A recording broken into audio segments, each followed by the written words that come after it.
तर नमस्कार मित्रांनो, तुमच्यापैकी खूप जण असे असतील की ज्यांची जी पगार आहे ती 8 ते 10 हजाराच्या इन बिटवीन असेल. कोणाला 8,000, कोणाला 10,000, कोणाला 9,000 किंवा त्यापेक्षा खूप जणांना कमी पगार देखील असते. जे गावाकडे राहत आहेत लोक, जे सिटीमध्ये राहत आहेत, ज्यांचं शिक्षण जास्त नाही त्यामुळे त्यांना पगार कमी आहे, त्यांचं परवडत नाहीये. पण त्यांना कुठेतरी असं वाटतं की आपण फ्युचरसाठी, आपल्या भविष्यासाठी कुठेतरी थोडीफार जी सेव्हिंग आहे ती करावी, जेणेकरून ती आपल्यासाठी कामी येईल किंवा आपल्या मुलांसाठी देखील कामी येऊ शकते. त्यामुळे कुठेतरी इन्व्हेस्टमेंट झाली पाहिजे आणि त्याचा जो वापर आहे तो आपण शेवटी जाऊन कुठेतरी केला पाहिजे. मग तो मुलांच्या शिक्षणासाठी असो किंवा आपल्या म्हातारपणात आपल्यासाठी स्वतःसाठी वापर केला गेला पाहिजे, असं काहीतरी प्रत्येकाचं कुठं ना कुठं स्वप्न असतं. पण प्रॉब्लेम हा असतो की त्यांना माहित नाही की किती इन्व्हेस्टमेंट केल्यानंतर किती पैसा येऊ शकतो आपल्या हातामध्ये, आपण कधी इन्व्हेस्टमेंट केली गेली पाहिजे, कशामध्ये केली गेली पाहिजे, हे याच्याविषयी काहीच माहिती नसतं. तर आज आपला टॉपिक असा असणार आहे की जे 10,000च्या आतमध्ये ज्यांचा पगार आहे त्यांनी किती इन्व्हेस्टमेंट केली गेली पाहिजे, त्यांच्याकडून किती वर्षासाठी केली गेली पाहिजे आणि कोणकोणत्या ऍपमध्ये किंवा कुठे केली पाहिजे ते देखील मी तुम्हाला सांगणार आहे. सगळ्यात पहिला मुद्दा आहे की किती इन्व्हेस्टमेंट केली गेली पाहिजे जर तुम्हाला 10,000च्या आतमध्ये जर पेमेंट असेल तर. आता हे बघा, सर्रास तुम्ही पकडून चला की 10,000 जर तुमची पेमेंट असेल तर मी म्हणेल की तुम्ही 2,000 रुपये इन्व्हेस्टमेंट करत राहा. दर महिन्याला 2,000 रुपये वेगळे काढा. असं समजा की आपण ते फ्युचरसाठी प्लॅनिंग करतोय आणि ते फ्युचरसाठी कामी येणार आहेत आणि ते समजा कधी कुठे जाऊन प्रॉब्लेम आला, म्हातारपणी आपण काही काम करू शकत नाही किंवा आपली जी मुलं आहेत ती मोठी होणार आहेत, त्यांचा शिक्षणाचा खर्च आहे तो जास्त होणार आहे आणि आपली पेमेंट कमी आहे, त्या हिशोबाने आपण आतापासूनच जर सुरुवात केली तर याचा जो फायदा आहे तो नक्कीच आपल्याला फ्युचरमध्ये खूप चांगला होणार आहे. तर 2,000 रुपयाने जर SIP आपण केली तर आपल्याला फ्युचरमध्ये 5-6 वर्षासाठी किंवा 10 वर्षासाठी, 15, 20, 25 वर्षानंतर किंवा 30 वर्षानंतर किती आपल्याला रिटर्न्स भेटणार आहेत ते आपण पाहूयात. आता SIP मध्ये मी असं पकडून चालणार आहे की आपल्याला 12% रिटर्न भेटणार आहेत आणि जे वर्ष आहेत ते तर मी तुम्हाला 5, 10, 15, 20, 25 वर्षाचं दाखवणारच आहे, पण कमीत कमी 12%. आणि तुम्ही 12% कमी समजू नका, कारण याच्यामध्ये तुम्ही जे आहे ते कंपाऊंडिंग इंटरेस्ट होत असतो, कंपाऊंडिंग रेट लागत असतो, त्याच्यामुळे तुम्हाला जो रिटर्न आहे तो खूप जास्त भेटतो. तुम्ही जर विचार करत असाल की आपले जे महागाई आहे ती वाढते, त्या हिशोबाने आपले जे पैसे होणार आहेत 20-25 वर्षानंतर ते काही म्हणजे एवढे काही जास्त नसणार आहेत, पण असं नाहीये.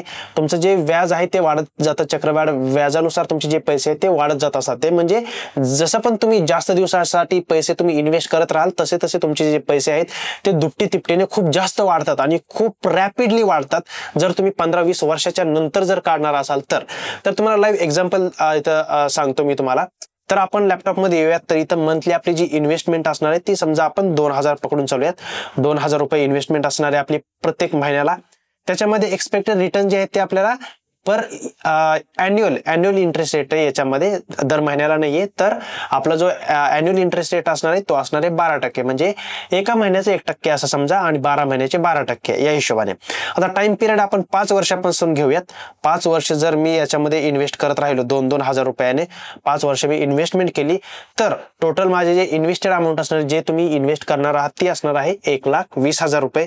पण याच्यातून परतावा जो भेटणार आहे तो तुम्हाला 42,000 रुपयाचा भेटणार आहे, म्हणजे टोटल होतील तुमचे 1,62,000 रुपये. म्हणजे याच्यामध्ये असं दिसतंय की 5 वर्षामध्ये आपले काहीच पैसे वाढत नाहीत. पण 5 वर्षाचा विचार नाही करायचा आपल्याला विचार करायचा 25-30 वर्षाचा.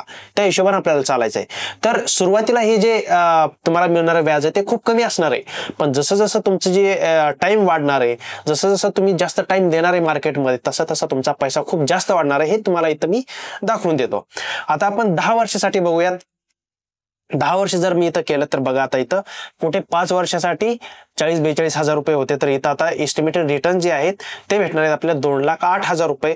टोटल आपण इन्व्हेस्टमेंट केलेले असणार आहे 2,40,000 रुपये आणि आपले जे भेटणारे जी काही अमाऊंट आपल्या हातामध्ये ते असणार आहे 4,48,000 रुपये, म्हणजे जवळपास 5 लाख रुपये.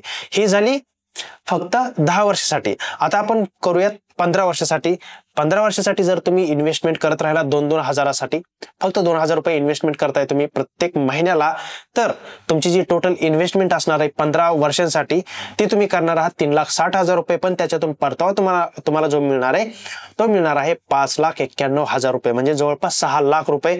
आणि तुमची जी टोटल अमाऊंट होणार आहे 15 वर्षानंतर ती असणारे टोटल 9,51,000 रुपये म्हणजे 9.5 लाख रुपये. आता हे झालं 15 वर्षासाठी. आता आपण 20 वर्षासाठी पाहूयात. तर 20 वर्षासाठी गणित पूर्ण आता पालटलेलं आहे. 4,80,000 रुपये तुम्ही इन्व्हेस्टमेंट करणार आहात इथं आणि त्याच्यानंतर 13 लाख फक्त तुमचं जे आहे ते एस्टिमेटेड रिटर्न्स म्हणजे परतावा असणार आहे आणि टोटल तुमच्याकडे जी अमाऊंट असणार आहे ती आहे 18,39,000 रुपये. आता आपण हेच गणित 25 वर्षासाठी घेऊयात. 25 वर्षानंतर जे तुम्ही इन्व्हेस्टेड अमाऊंट असणार ती तुमची असणार आहे 6 लाख रुपये आणि एस्टिमेटेड रिटर्न जे आहेत ते 28 लाख रुपये असणार आहेत तुमचे. फक्त 28 लाख रुपये तुम्हाला परतावा भेटणार आहे आणि टोटल जी अमाऊंट आहे ती आहे 34 लाख रुपये. आता 6 लाखाची 34 लाख होत असतील म्हणजे 24 6 पंचे 6 36 म्हणजे जवळपास 5 ते 6 पटीने तुमचा पैसा जो आहे तो वाढणार आहे. आणि आता आपण करूयात 30 वर्षांसाठी. तर 30 वर्षांसाठी जर मी इन्व्हेस्टमेंट केली तर 7,20,000 रुपये माझी इन्व्हेस्टमेंट होणार आहे आणि टोटल जे परतावा आहे तो होणार आहे 54 लाख रुपये आणि टोटल अमाऊंट जी आहे ती होणार आहे 61 लाख रुपये 61,000 रुपये 61,61,000 रुपये म्हणजे 61 लाख रुपये आपण पकडून चालूयात. पण आता 30 वर्षानंतरही 1 करोड काही होत नाहीत. जर तुम्हाला याच्यामध्ये काही थोडीसे जर हे करायचं असेल, तुम्ही जर थोडी SIP वाढवत राहिला म्हणजे कधी 2,000च्या ऐवजी 3,000 केला, एका वर्षानंतर वाढवत राहिला 500 रुपयानं किंवा 200 रुपयानं जर वाढवत राहिला तर ही जी अमाऊंट आहे ती तुम्हाला लवकरात लवकर 1 करोड रुपयापर्यंत पोहोचू शकते. समजा आपल्याला 2,000 रुपयानं जर करायचं असेल 1 करोड तर आता मी तर 35 वर्ष करतो आणि आता 1,10,00,000 रुपये झाले म्हणजे 35 वर्षानंतर तुमची जी अमाऊंट असणार आहे तुमच्या हातामध्ये ती 1,10,00,000 रुपये असणार आहे, जी की आपण टोटल इन्व्हेस्टमेंट केलेली असेल 8,40,000 रुपये. पण याच्यामध्ये जर तुम्ही 2,000 मध्ये कधी 200 रुपये कधी 500 रुपये कधी 250 रुपये कधी 1,000 रुपये अशी जर ऍड करत राहिला अजून अमाऊंट 2,200 रुपये 2,500 रुपये 3,000 रुपये असं जर तुम्ही इन्व्हेस्टमेंट करत राहिला तर ही जी अमाऊंट आहे ती लवकरात लवकर 1 करोड रुपये होऊ शकते तुम्हाला. आता इथं 35 वर्षानंतर जर 1 करोड होत असतील तर तुम्ही 30 वर्षामध्येच 1 करोड करू शकता जर तुम्ही काही अमाऊंट ऍड करत राहिला एक्स्ट्रा अजून महिन्याला किंवा ज्यावेळेस पण मार्केट खाली जाईल बॉटमला जाईल किंवा सगळ्यात लो लेवलला जाईल त्यावेळेस तुम्ही इन्व्हेस्टमेंट करू शकता. त्याच्यामुळे काय होतं की अजून जास्त जो परतावा आहे तो तुम्हाला तिथं सगळ्यात शेवटी दिसायला लागतो कारण आपण कमी पैशामध्ये जास्त जे युनिट्स आहेत ते घेतलेले असतात आणि त्याच्यामुळे काय होतं की आपल्याला चांगला परतावा तो सगळ्यात शेवटी दिसतो सरासरी होऊन. हे असतं गणित पूर्ण. आता मी तुम्हाला ते दाखवलं. आता सगळ्यात मोठा प्रश्न असतो की SIP जी आहे ती कुठे करायची.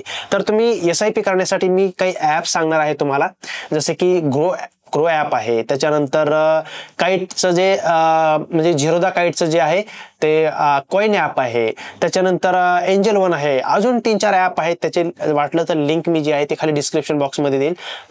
तुम्हाला जे काही ॲप पाहिजे त्याच्यावरून तुम्ही डाउनलोड करू शकता ते ॲप आणि तिथं इन्व्हेस्टमेंट स्टार्ट करू शकता. आता खूप जणांचा प्रश्न असा येतो की SIP स्टार्ट कशी करायची, कोणत्या कंपनीची घ्यायची, काय करायचं, हा देखील खूप मोठा प्रश्न आहे.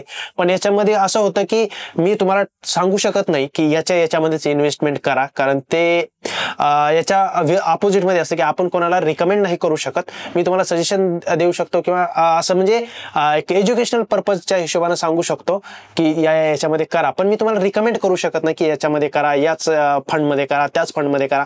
पण मी तुम्हाला सांगू शकतो की तुम्हाला जर SIP करायची असेल तर त्याच्यामध्ये एक 3 फंड निवडायचे आहेत तुम्हाला.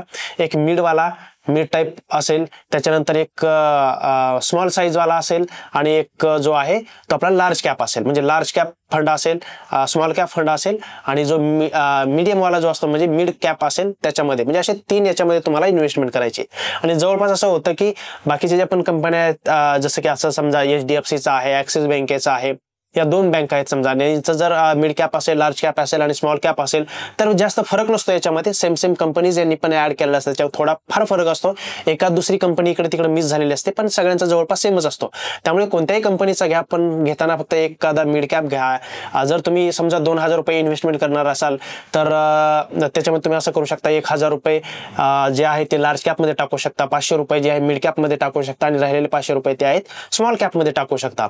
ते तुम्हाला तिथं ऑप्शन दिलं जातं, त्या हिशोबाने तुम्ही जे आहे ते तुमची अमाऊंट आहे ते टाकू शकता. आता जो नेक्स्ट व्हिडिओ असणार आहे तो आपला असणार आहे की SIP कशी स्टार्ट करायची, म्हणजे काय प्रोसिजर असणार आहे, कोणत्या ॲपमध्ये कशी SIP स्टार्ट करायची त्याचा मी व्हिडिओ बनवणार आहे. तुम्हाला जर पाहिजे असेल व्हिडिओ तर कमेंट करून मला नक्की सांगा, म्हणजे मला पण कळेल की खूप जणांना पाहिजे की नाही पाहिजे, कोणाला पाहिजे कोणाला नाही पाहिजे, त्या हिशोबाने मी व्हिडिओ बनवेल. तर आजचा हा जो व्हिडिओ आहे तो याच्यासाठीच होता की जर तुम्ही 10-15 हजार किंवा 10,000च्या आतमध्ये जर पेमेंट असेल तर तुम्ही इन्व्हेस्टमेंट करू शकता आणि खूप चांगली रिटर्न्स देखील कमवू शकता.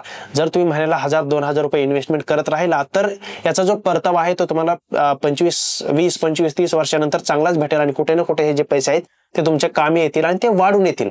त्यामुळे इन्व्हेस्टमेंट करणं खूप गरजेचं आहे आणि ते तुम्ही करत राहा. हा जर व्हिडिओ आवडला असेल तर व्हिडिओ नक्की लाईक करा आणि चॅनलला नक्की सबस्क्राईब करा. धन्यवाद.